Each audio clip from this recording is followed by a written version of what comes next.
O sea, se están desarrollando en China ya, están tratando de desarrollar soldados con superpoderes. Así que todas estas series de televisión de los superhéroes y Superman que comenzó en los 50, etcétera, Batman y Mujer Maravilla, ¿verdad? De alguna forma el mundo está llegando a este punto donde están mezclando ya genes, embriones para producir superhombres, que fue el sueño principal del padre del ateísmo del siglo XX, Friedrich Nietzsche. En su libro Así hablaba Zaratustra, él soñaba con un superhombre porque él se decepcionó cuando su padre, que era pastor en Alemania, era pastor, el papá de Friedrich Nietzsche, murió de un problema grave en el cerebro.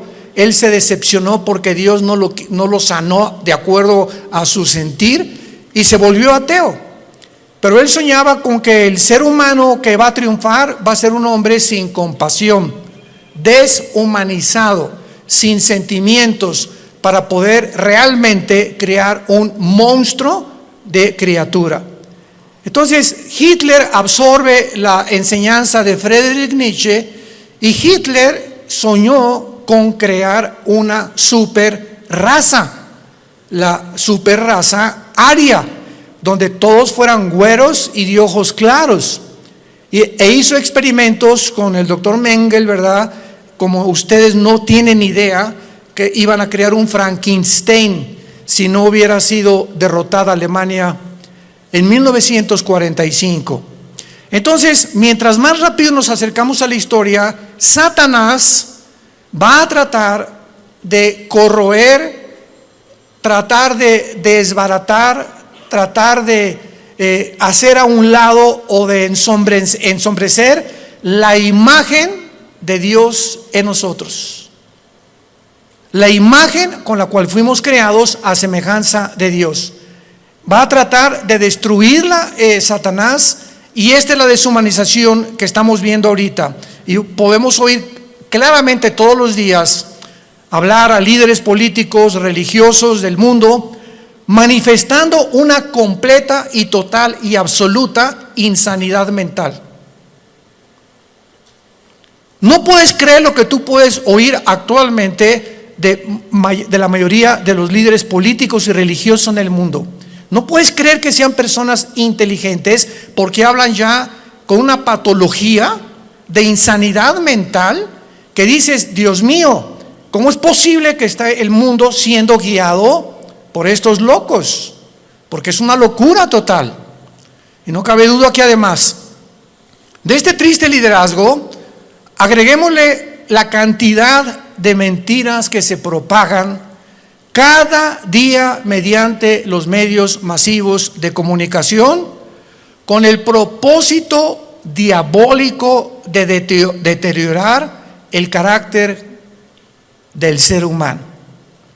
El carácter del ser humano está siendo deteriorado a una velocidad en la que a muchos que nos escuchan les está pasando lo que a la rana, el famoso cuento de la rana, que si agarras una rana y la metes en agua hirviendo en la estufa, ahí la rana, en lugar de que brinque cuando está hirviendo el agua, se muere hervida por la temperatura de su sangre. Y así está pasando con la mayor parte de los seres humanos. Se están acostumbrando a la depravación moral, a la degeneración, a las mentiras, a que lo anormal sea ahora normal. Estamos en un mundo muy difícil, muy peligroso. Y esto lo anunció el apóstol Pablo en su segunda carta a Timoteo, capítulo 3.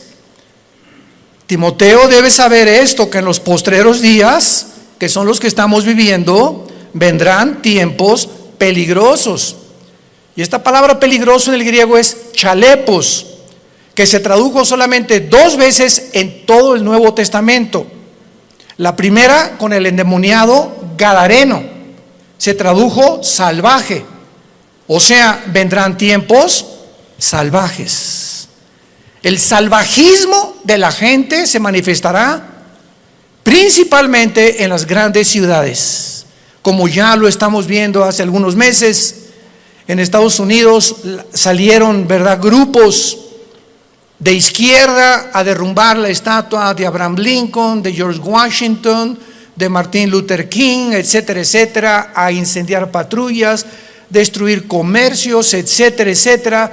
Estamos viéndolo en Europa, en Francia, en Inglaterra, en Italia, en México, en Sudamérica, un salvajismo, una anarquía de la gente, y donde este fenómeno en Estados Unidos llegó al clímax cuando a la policía le prohibieron actuar, que no se metieran, que los dejaran derribar las estatuas, que dejaran hacer lo que estaban haciendo. Y todavía llega este salvajismo, esta peligrosidad en la que estamos viviendo, en la que la misma gente en las ciudades comenzó a proponer en los Estados Unidos de Norteamérica que quitaran a la policía. Defund the police en inglés. ¿Se imaginan ustedes cómo puede el hombre llegar a la locura? Y comenzaron a decir, bueno, ¿y quién nos va a proteger cuando nos asalten en las calles? ¿Quién nos va a proteger cuando violen a tu niña? ¿Quién va a proteger cuando a un asesino entre a matar a todos los estudiantes de una escuela? ¿Cómo es posible que pudiera ni siquiera pasar por la imaginación que se pudiera lograr eliminar las fuerzas políticas del orden?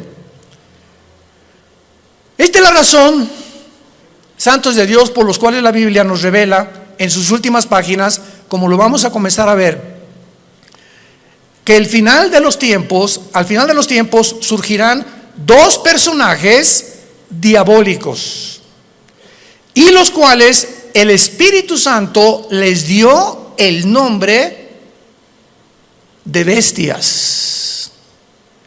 Dos personajes surgirán en los tiempos que estamos viviendo, y en la Biblia se usa el término para clasificarlos como bestias.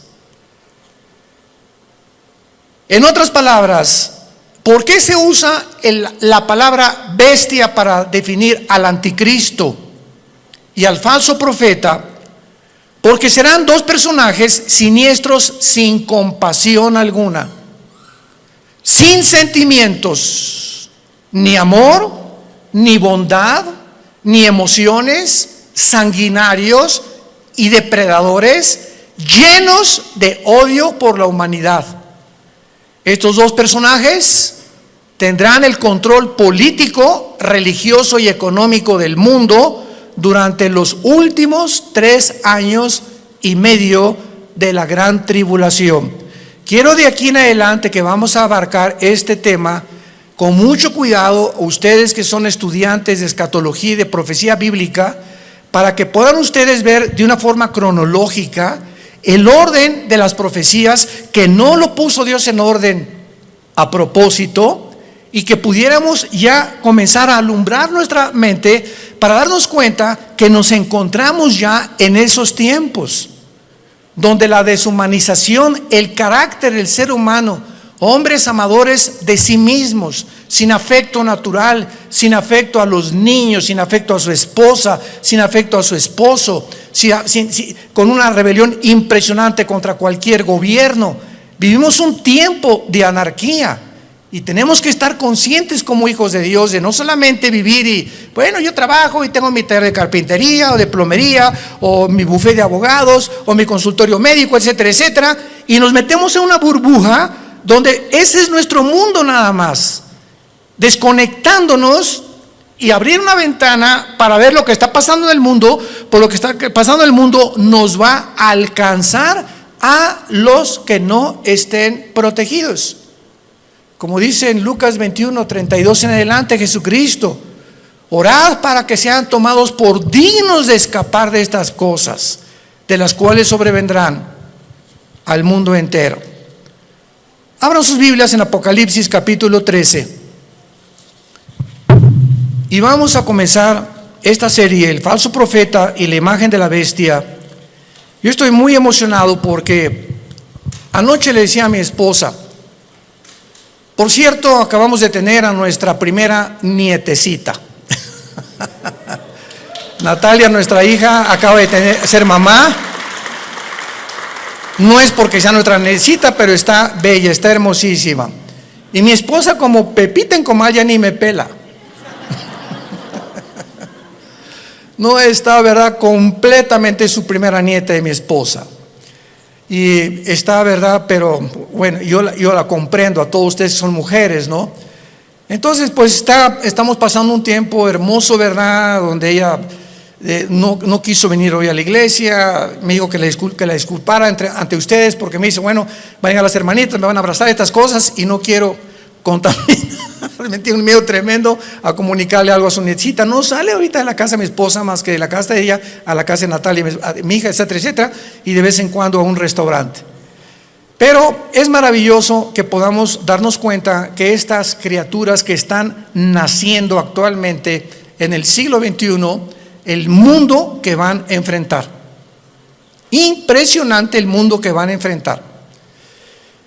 Y en el Apocalipsis capítulo 13, versículo 11 en adelante, se describe que después de enunciar el Espíritu Santo en el versículo 1, que del mar subió una bestia que es el anticristo, dice: después vi otra bestia que subía de la tierra. Una sube del mar y la otra de la tierra.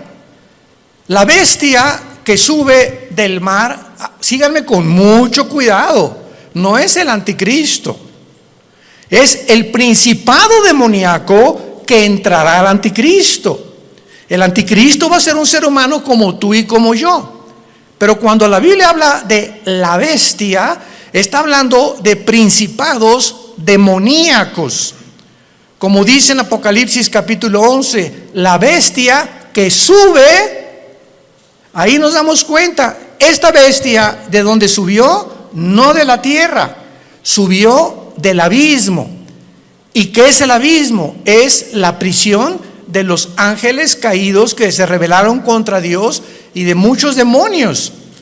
Entonces vemos que alguien de esa prisión va a ser soltado y va a poseer completamente a la persona del anticristo. Entonces el anticristo será bestia, humano. Y esto es interesante porque Cristo fue Dios, hombre. Cristo era 100% hombre y 100% humano. Cristo fue poseído por el Espíritu Santo y lo dijo repetidamente: yo no hago nada como humano, más que lo que veo hacer al Padre, y en el Espíritu Santo echo fuera demonios. Yo hablo no mis palabras, sino las palabras del Padre. Cuando yo voy caminando por la calle, yo no digo, ay, voy a sanar a este cieguito. No, si el Padre no me dice que lo sane, no lo sano, porque no he venido a hacer mi voluntad. Vino a someterse su humanidad 100% a la dirección del Padre. Y si esta Trinidad diabólica, que va a ser el Padre, va a imitar al Padre, Satanás. El anticristo va a imitar a Cristo, porque la palabra anticristo apúntalo significa en contra de Cristo o en el lugar de Cristo. Implica las dos definiciones. Y el falso profeta hará el papel o jugará el papel del Espíritu Santo, la Trinidad diabólica. Entonces, cuando comenzamos a poner todo esto junto, comenzamos a entender tantas cosas en la Biblia que aparentemente en una lectura superficial no lo podemos descubrir. Entonces, la bestia, el anticristo, sube del abismo, porque ahí dice, apúntalo, Isaías 27, versículo 1 y 2, que la serpiente voladora que vive en el mar. El dragón se le menciona ahí que es Satanás. Entonces, en las profundidades del mar, cuando baja en una sonda que tal vez son 8,000, 9,000 metros, a donde puede llegar la profundidad más grande en un océano en el mundo, debajo del océano está el abismo, en el centro de la tierra. Ahí está el Hades, la prisión de los demonios. con compartimentos como es el abismo y el Tartarus, que en 2 de Pedro capítulo 2 se menciona que es la palabra infierno. Entonces, aquí en este planeta, en el centro de la Tierra de este planeta, hay 3 prisiones que nadie va a poder bajar. Y es interesante que estamos ya queriendo ir a Marte. Jamás nadie podrá ni siquiera tocar el centro del globo terráqueo. Lo único que los científicos saben es que el centro de la Tierra es fuego. Es la única información que tienen hasta este momento. Entonces, el falso profeta, que se le menciona como otra bestia, subía de la tierra porque va a ser un hombre, aunque también desde luego poseído por demonios. Y vean ustedes cómo se presenta este falso profeta, con 2 cuernos semejantes a los de un cordero. Y la palabra cordero aquí en el griego es arnión. Arnión con A-R como suena, que significa corderito. Chiquito, un borreguito chiquito, inofensivo, pero hablaba como dragón. O sea, este hombre, que es el falso profeta, va a ser el compañero en los últimos 3 años y medio nada más. En los últimos 3 años y medio de los 7 años de la tribulación.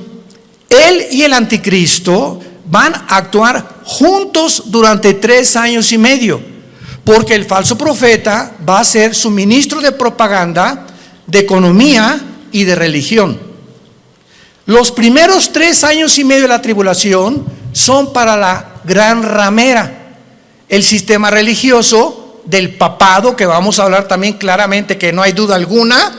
El mismo Vaticano lo entiende y pone en una de sus Biblias que es realmente el Vaticano la cueva de demonios, donde durante los primeros 3 años y medio el sistema religioso de la ramera, que va a ser un papa, no sabemos si todo esto lo vamos a ver en esta serie, o otro papa, pero este sistema religioso, muchos decían que el jefe iba a ser el falso profeta, porque el falso profeta también va a tener algo de religioso. Pero ¿cómo puede ser el falso profeta si van a ser los primeros 3 años y medio y el gobierno del anticristo va a quemar Roma? Apocalipsis capítulo 17, va a quemar los 10 gobiernos del anticristo, quemarán a la ramera. Y dice Apocalipsis 17 que la ramera es una ciudad que en los tiempos de Juan gobernaba sobre las naciones. Entonces, una vez que destruyan Roma y al Papa y el sistema religioso, a los 3 años y medio, el falso profeta comienza a hacerle una imagen. Esto es una síntesis de todo lo que vamos a desarrollar. Le va a hacer una imagen al anticristo, que posiblemente esta imagen vaya a tener un demonio dentro, que le vaya a dar vida a la imagen. Síganme con cuidado, por favor. Que va a estar dentro del templo, en lugar santísimo, y a esta imagen el falso profeta es el que va a poner la marca del 666. ¿Cuántas veces hemos oído que el anticristo mandará marcar al mundo? ¡Qué grande equivocación teológica! No es el anticristo el que mandará marcar al mundo, será el falso profeta, como lo vamos a ver. Y así se nos van cayendo las vendas y vamos viendo ya más claramente la geopolítica y la forma como la Biblia nos está cada día más alumbrando para poder entender mejor y prepararnos mejor también. Entonces, este hombre, este falso profeta, este personaje, que hasta los primeros 3 años y medio él no va a actuar, sino los últimos 3 años y medio con el anticristo, va a entrar al mundo como un hombre santo, con cuernos semejantes a un cordero. Y dice 2 Corintios 11 que Satanás se disfraza como ángel de luz. Nunca Satanás se te va a aparecer ni te va a tratar de engañar más que a través de una apariencia benéfica, bondadosa, que no vas a poder creer por afuera que esa persona pueda traer dentro al mismo diablo. pero hablaba como dragón. Y del corazón habla la boca. Así que cada vez que nosotros expresamos algo con nuestros labios, es porque sale de tu corazón. Lo que tienes en tu corazón, lo expresas, lo sacas a través de las palabras. Y como es la condición de tu corazón, es tu vocabulario también. Muy bien, y ahora dice en el versículo 12 rápidamente, repito una síntesis para ir abarcando esta serie con más detalles. Y ejerce, versículo 12, o sea, el falso profeta va a tener la misma autoridad del anticristo. Ejerce toda la autoridad de la primera bestia en presencia de ella. Y vean rápidamente el versículo 2 del capítulo 13, hablando del anticristo, era semejante a un leopardo, sus pies como de oso, su boca como de león, y el dragón le dio su poder, trono y grande autoridad. La misma autoridad del anticristo, Satanás se la dará al falso profeta. Y no nos vayamos a sorprender. Vamos a ver más adelante ahorita que el falso profeta va a hacer milagros, va a hacer caer del cielo fuego. Imaginémonos ahorita que salga un hombre en las noticias que haga así y que caiga fuego. ¿Qué es lo que el mundo va a hacer inmediatamente? No, esta persona es o un marciano, o un extraterrestre, o un poder, o un ángel, pero es algo sobrenatural. Y va a imponer la motivación a este hombre para que la gente crea que realmente es el Mesías, o que él puede ser la persona que puede realmente no mentirles al obligarlos a que se usen la marca del 666. Ejerce la autoridad de la primera bestia en presencia de ella, o sea, siempre va a estar junto al anticristo, va a ser un dúo satánico, y hace que la tierra de los moradores de ella adoren a la primera bestia, cuya herida mortal fue sanada. Después vamos a ver que el anticristo va a ser muerto y resucitado, imitando la resurrección de Jesucristo, por lo cual cuando resucite es cuando realmente el mundo lo va a adorar y creer que Él es un Dios. Pero aquí ahorita lo que vamos a detenernos es que dice la Biblia que ejerce la autoridad en presencia de ella y hace que la tierra y los moradores adoren a la primera bestia. ¿Qué hacía o qué hace el Espíritu Santo? ¿Qué dijo Cristo del Espíritu Santo en Juan capítulo 14 y en el capítulo 16? Cuando Él venga, Él realmente no va a hablar en su nombre, Él me va a glorificar a mí. El Espíritu Santo vino para levantar la imagen de Jesucristo, y el falso profeta que imitará el papel o el ministerio del Espíritu Santo hará lo mismo, hará que la gente adore al anticristo. Vean la imitación impresionante de Satanás, porque él es un imitador. Él va a hacer que adoren a la bestia. Vamos a ver de qué forma va a hacer que la adoren. Y dice el versículo 13, y también hace grandes señales, de tal manera que aún hace descender fuego del cielo a la tierra delante de los hombres, y engaña a los moradores de la tierra, como ahorita el mundo está engañado. Ahorita hay un engaño que está cubriendo desde el polo norte hasta el polo sur, del este al oeste, al mundo y a los seres humanos. Es un mundo de engaño, un mundo oímos que será melón, será sandía, ¿a quién le hago caso? ¿Quién dice la verdad? Unos dicen una cosa, otros dicen otra cosa. Nunca esta confusión había existido. Siempre ha habido confusión, pero no como el año pasado, ni también en este año que comienza. Hay una confusión impresionante de los seres humanos. No saben cómo reaccionar, si puedo hacer esto, si no puedo hacer aquello, si me puedo portar de esta manera. Bueno, es impresionante. Y lo más impresionante es la confusión de la falsamente llamada ciencia. La ciencia no es Dios. El conocimiento no es Dios. Y ahora Dios ha avergonzado a los científicos ateos, porque la mayor parte de los científicos actualmente son ateos, con todo esto que ha pasado, que no saben cómo explicar esto, cómo explicar aquello, por acá, por allá. ¿Por qué? Porque no es Dios la ciencia. El conocimiento envanece, el amor edifica. Esto es muy importante para todos nosotros. Y dice en el versículo 14: engaña a los moradores de la tierra, mandando que le hagan imagen a la bestia que tiene la herida de espada y vivió, y se le permitió infundir espíritu. ¡Wow! Apúntalo ahí en tu Biblia. La palabra aliento es la palabra griega neuma, con P, neuma, que es la palabra que se usa para espíritu. Se le permitió al falso profeta, a la imagen, que no sabemos, lo vamos a ver casi al final, si es una imagen compuesta tecnológicamente o robóticamente, o realmente algo que va a crear y que va a meter un demonio ahí para que pueda el demonio como un ídolo atraer la adoración de los seres humanos.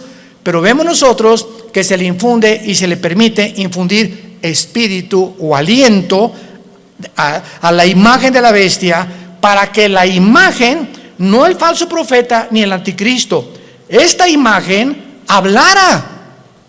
Estamos aquí pisando terrenos bien profundos que no nos habíamos dado cuenta hace muchos años, por lo menos yo estudiando la escatología, hasta ahorita me está cayendo, como decimos, el 20. La imagen va a hacerla hablar, y para que hiciera matar a todo el que la adorase. Y esta imagen, ¿saben quién es? La que el profeta Daniel mencionó como la abominación desoladora. Cristo en Mateo 24:15 les dijo a los judíos que estén en Judea, no a la iglesia, a los judíos que estén en Judea: cuando vean la imagen desoladora que habló Daniel, escápense de Judea. ¿Y dónde está Judea? Ahorita es lo que se llama el Banco Oriental en la tierra de Israel. Y Judea ocupa ahorita donde está la ciudad de Jericó, y es ahorita controlada por los palestinos.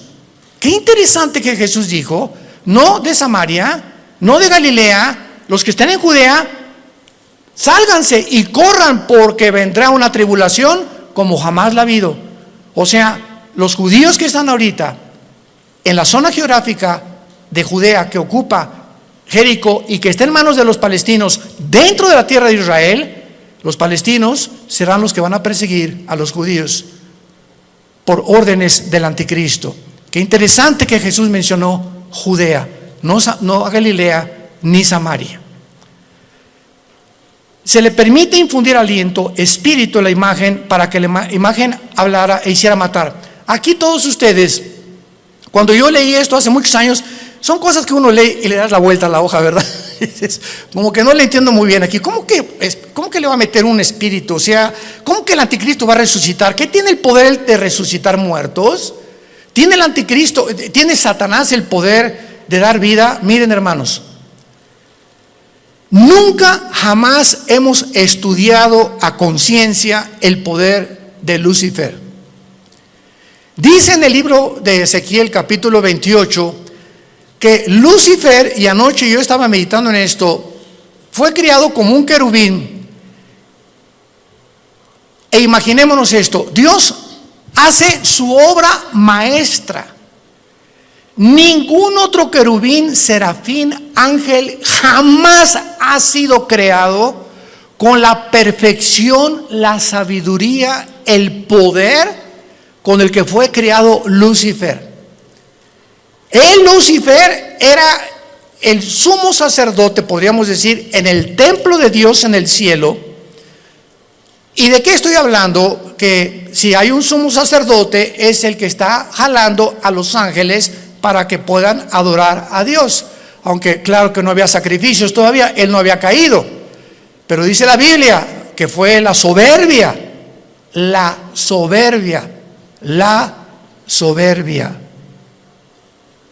que se encontró en él. En otras palabras, cuando Dios crea a este querubín con tanto poder y con tanta sabiduría, Él tenía, y no hay una criatura que no haya sido creada de la misma manera. Dios a todos nos ha creado. Adán y Eva no tenía naturaleza pecaminosa. Tampoco la tenía Lucifer. ¿De dónde salió el pecado de Lucifer? Bueno, ya en Adán y Eva, igual que Lucifer, fue creado sin pecado, pero con el potencial dentro de su naturaleza de responder hacia un camino o hacia el otro camino. Porque si ese potencial no hubiera sido puesto dentro de las criaturas que Dios creó, hubiéramos sido, y hubieran sido los ángeles, robots. No hubiéramos jamás podido tener enfrente, no, voy a escoger uno o dos caminos. No, nada más voy a escoger este, porque soy un robot. Y fui diseñado y se me da cuerda para que solamente camine por ahí. Pero a Dios le agradó poner dentro de sus criaturas esto. ¿Y saben por qué lo hizo? Por amor. Por amor. En otras palabras, si nosotros no hubiéramos tenido la opción de irnos por otro camino, ¿cuándo hubiéramos conocido el amor de Dios en la cruz? ¿Cuándo hubiéramos conocido la maldad de los que se oponen al amor de Dios? ¿Cómo podríamos conocer la compasión, la misericordia y la gracia y la bondad si no tuviéramos la antítesis o lo contrario o lo opuesto a lo que es el amor, el bien, la misericordia, la compasión, etcétera, etcétera? Entonces, gracias a ese amor que Dios tuvo al crearnos, nos pudo mostrar de tal manera. Dios amó al mundo que nos ha dado a su Hijo unigénito, para que cualquiera de ustedes que en él crea no se pierda, mas tenga la vida eterna. Fue por el amor de Dios que Él permitió que el mal entrara al universo. ¿Cómo te quedó el ojo? Porque es el argumento número uno de los ateos. Yo en todos mis años pasados que tuve argumentos con ateos, agnósticos, escépticos, en televisión, en radio, etcétera, etcétera, siempre sacaban la primera carta. Y su primera carta que traían ahí era: a ver, contésteme usted, ¿por qué el mal entró al mundo? Yo les contesté: me da mucha risa, Mr. Ateo, porque ustedes no tienen respuesta y nosotros sí. O sea, los ateos jamás te podrán, ¿cómo van a poder contestarte si no saben ni siquiera, no creen ni siquiera que hay Dios? Entonces, ¿cómo van a poder explicar la maldad humana, el castigo humano, la deshumanización humana, cuando no entienden ellos? Porque cuando no hay Dios, eres tú Dios. Por eso el ateísmo es insostenible filosóficamente. Tú le dices me dice una persona: yo soy ateo. Le digo: no eres un ateo. ¿Quién te dijo que eres un ateo? Filosóficamente tú no puedes sostener esto. ¿Por qué?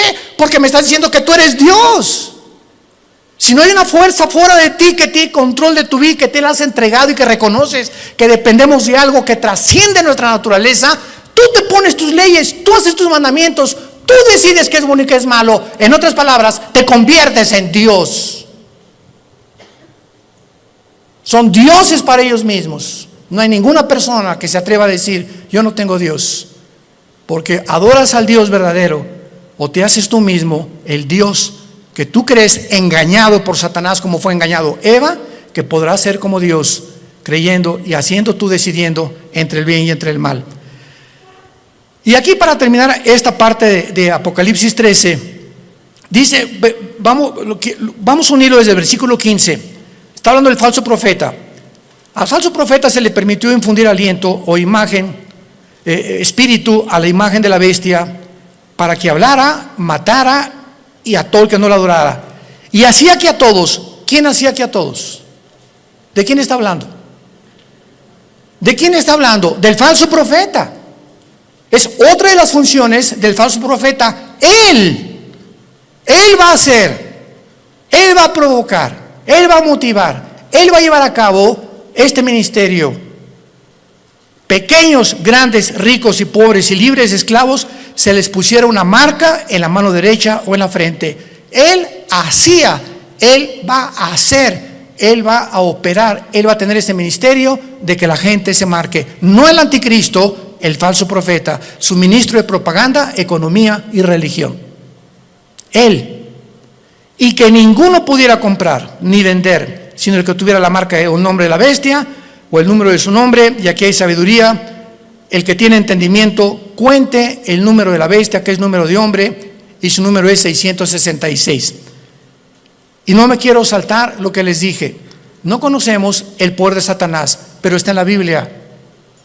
Solamente lee hoy en la tarde Éxodo capítulo 7, cuando los hechiceros, los astrólogos, los magos de Egipto vieron que Moisés aventó la vara y se convirtió un objeto inanimado, madera. La madera no tiene vida, se convierte en una culebra, y los brujos le dan vida a las varas de ellos. Yo cuando me puse a pensar en esto dije, o sea, Satanás no puede dar vida. Lee la Biblia. Pero ¿qué tipo de vida también? ¿Y de qué forma él puede tener el permiso de Dios para hacer cosas? Como dice Apocalipsis 12, engaña al mundo entero. Entonces los brujos pudieron hacer aparecer esto como algo vivo, y la vara de Moisés, que tenía vida, que era una culebra, se come a las demás. O sea, no era una ilusión óptica lo que hicieron los brujos. Si la vara de Moisés se comió a las culebras de los hechiceros, era porque eran culebras de veras. No eran como, leí una vez un comentario de una persona ahí, ¿verdad? Que como el mundo está lleno de estas personas, no, han de haber sido ilusiones ópticas, han de haber sido apariciones, a lo mejor fueron hologramas que hizo el Satanás. ¿Eso por qué se las comió? Y lo mismo pasa ahora con lo de la vacuna también. Oiga, ¿será la vacuna la marca del anticristo? Por el amor de Dios, lee tu Biblia. ¿Qué dice la Biblia que va a ser aquí en la frente o en la mano derecha? Y las vacunas no las ponen aquí. Entonces, ¿cómo puede ser una vacuna la marca de la bestia? Te la ponen aquí o en cualquier músculo del cuerpo. Y la marca de la bestia es algo que está impreso aquí o aquí. Entonces, nos damos cuenta cuánta confusión existe. ¿Por qué? Porque no hemos vuelto a leer la Biblia como Dios quiere que la leamos, en oración y con mucho cuidado.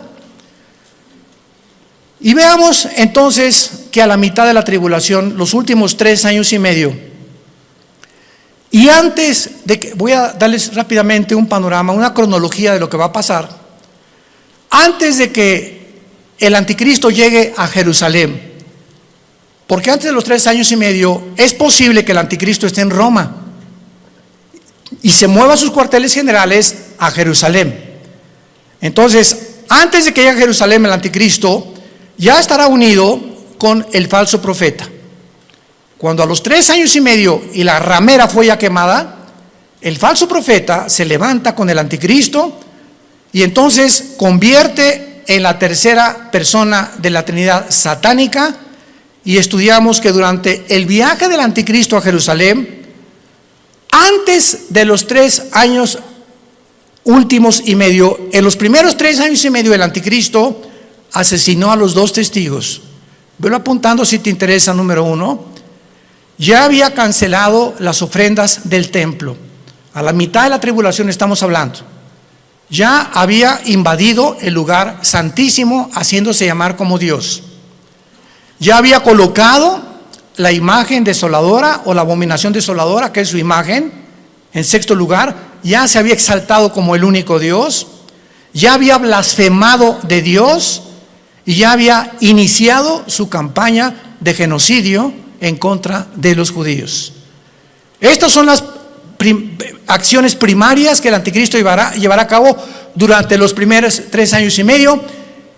¿Y cómo lo sabemos? Porque en Apocalipsis 17, cuando le dice el Espíritu Santo a Juan, ven y te enseñaré la sentencia o el juicio contra la gran ramera, que es el sistema religioso católico romano.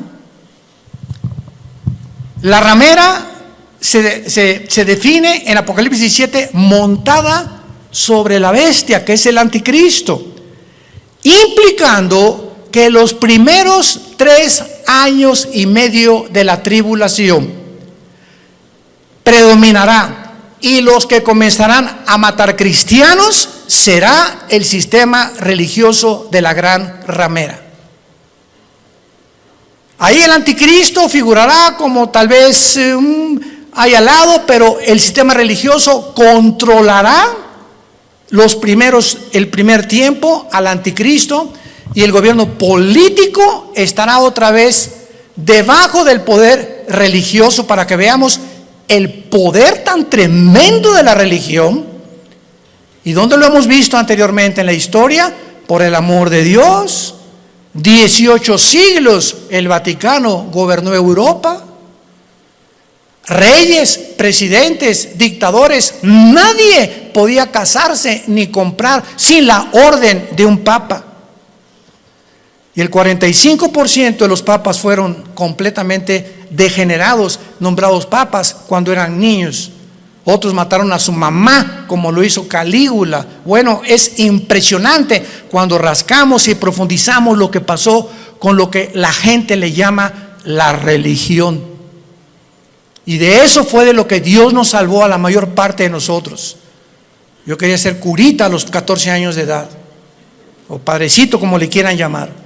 Y cuando me dicen, pero usted va a tener que hacer el voto del celibato, señor Alducin, y no va a poder casarse, me dio, hasta retortijones me dio.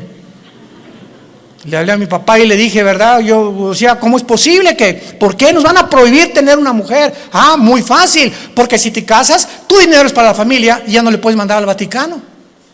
Tu lealtad tiene que ser a tu esposa y a tus hijos, escuela y todo.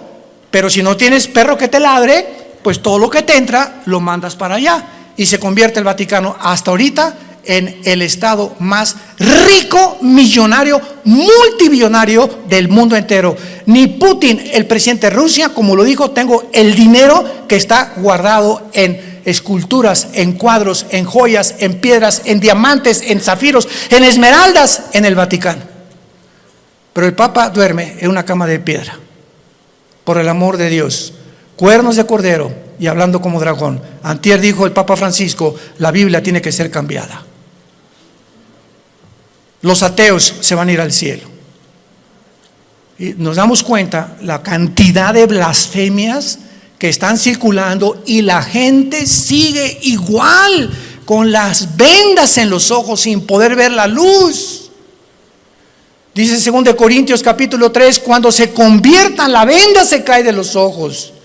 Yo a mí hasta los 28 años, después de haber ido por aquí, por allá, esto y todo lo que busqué en mi vida, buscando qué le dé sentido a mi vida, no encuentro. Los políticos roban, la religión es una mentira, etcétera, etcétera, ¿verdad? Está desesperado en un existencialismo pavoroso. Fue cuando Jesús no se me aparece, pero mi hermano Alejandro me trae la Biblia. Comienzo a leer capítulo 14 de Juan y caigo de rodillas y digo, ¿eres tú, Jesús? ¿Eres tú a quien yo he estado buscando desde que era niño? Buscando algo que fuera la verdad absoluta, inmutable del universo. Eres tú, Jesús. Y por eso le dije cuando me convertí, no quiero saber nada de nada en el mundo más que conocerte. Y dedicar mi vida a ti con pasión. Nunca me quites esa pasión por la verdad. Y Dios lo hizo, gracias a Dios, por su gracia y misericordia. Pero Dios dijo, cuando conozcas la verdad te hará libre. ¿Libre de qué? De las religiones, de la esclavitud, de las sectas, de la brujería, del engaño, de la astrología, del uso del sexo indebido, nos librará de todas las cosas con las que fuimos engañados, porque nacimos todos en un mundo caído de pecado, con vendas en los ojos, sin poder discernir entre el bien y entre el mal. En esta mañana, entrégale tu vida a Jesucristo. Ustedes que nos ven por los medios sociales y la televisión, este es el momento en el que dice la Biblia, hoy es el día aceptable. En este momento en que oye la voz de Dios, no endurezcas tu corazón. Ábrele tu corazón a Dios. Has buscado en el ateísmo, en el comunismo, en la política, en esto, en la ciencia, en el sexo, de botella en botella, de droga en droga, de cine en cine, sin encontrar. Porque dicen que Satanás nos presenta los regalos envueltos con moños y con papel celofán, y cuando abres ese regalo que Satanás te presenta, aparentemente bueno, no hay nada dentro. Está vacío. Porque así es como nos engaña y nos ha engañado y seguirá engañando al mundo. Inclinemos la cabeza y dile a Dios desde tu lugar, donde quiera que tú te encuentres: Señor mío y Dios mío, te pido perdón por mis pecados. Creo que en esa cruz tú pagaste con tu sangre preciosa por ellos, y que a los 3 días, después de haber sido crucificado y enterrado, venciste la muerte, levantándote entre los muertos para poder traernos la esperanza.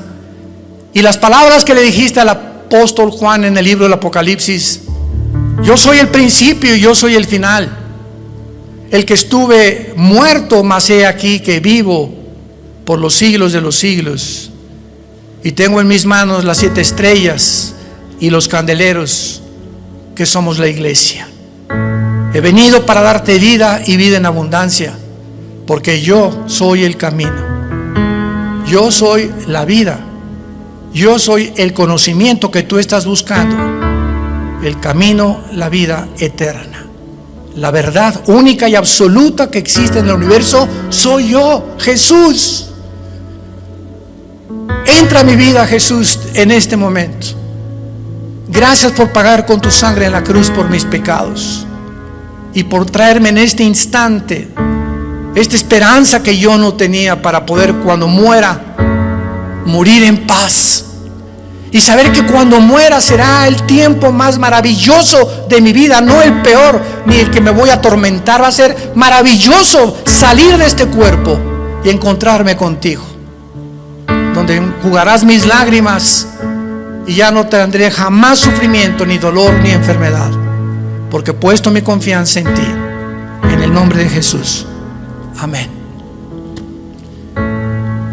Y amén. Y amén. Gracias a Dios.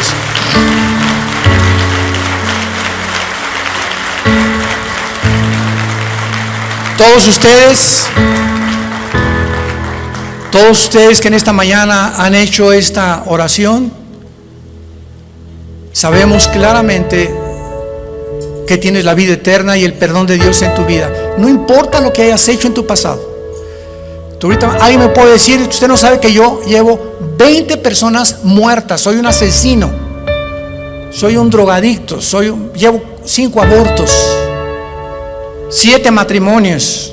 No importa lo que tú hayas hecho, este es el mensaje glorioso del Evangelio. En la sangre, en la vida de Jesús hay perdón.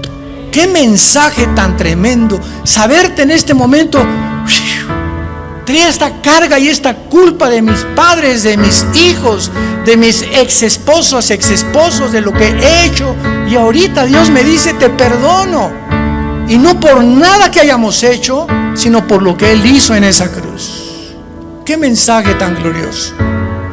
Muchos de ustedes han perdido también en esta pandemia seres queridos, y esos seres queridos, muchos de ellos han muerto, sabemos, en Cristo Jesús. Y ahora, durante todo este tiempo que Él me hablaba y me decía: murió tal persona, se los digo con todo mi corazón, me alegraba. Gracias a Dios, el hermano ya está en un mejor lugar, la hermana ya está descansando.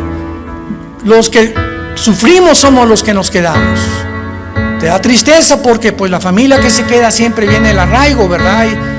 Y el ser querido que estaba conmigo ya no está conmigo, pero el puro pensamiento que ese ser querido está en un mejor lugar, ¿cómo no habría de darnos descanso y paz a nuestra alma? Es una mezcla entonces de tristeza con gozo cuando un hijo de Dios, cuando una hija de Dios va a la presencia del Padre. Dichosos los que han muerto en Cristo, porque descansarán de sus obras eternamente. Que Dios los bendiga.